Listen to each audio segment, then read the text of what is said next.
Hey guys এফালে দেখিছে ধুনীয়াকৈ সাজি কাচি ওলাইছোঁ ল'ৰাৰ স্কুলৰ এনুৱেল ডে ফাংচনলৈ। এফালে দেখিছে গেটত কিমান ধুনীয়াকৈ বেলুন লগাই থৈছে আৰু এই ফাংচনটো পাতিছে বিবাহ ভৱনত। ল'ৰাৰ ফটো ছেশ্যন আৰম্ভ হৈ গ'ল। এফালে চিনিয়ে পাইছে আপোনালোকে মোৰ গ্ৰুপ ডান্সৰ লগৰ কেইজনী।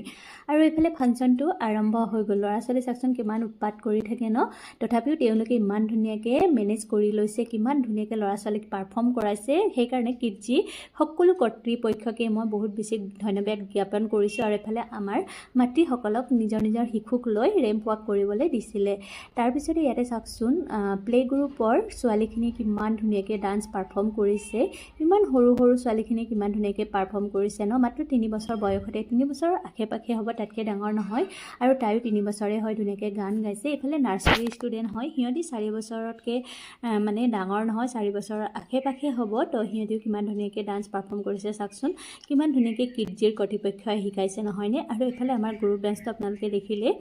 আৰু লগৰ এজনীয়ে যে জাপিটো উল্টাকৈ ল'লে, তাই গমেই নাপালে, মই চিঞৰি আছিলোঁ যদিও তাই শুনিয়ে নাপালে। তেনেকৈ ডান্সটো হৈ গ'ল আৰু কেইদিনমানহে প্ৰেক্টিচ কৰিছিলোঁ, 3 দিন নে 4 দিন, যেনে তেনে এনেকৈ কৰিব পাৰিলোঁ। আৰু এইফালে ধুনীয়াকৈ নাচিছে মাইনা এজনীয়ে, চাওকচোন কিমান ধুনীয়াকৈ পখিলাৰ নিচিনাকৈ নাচি আছে।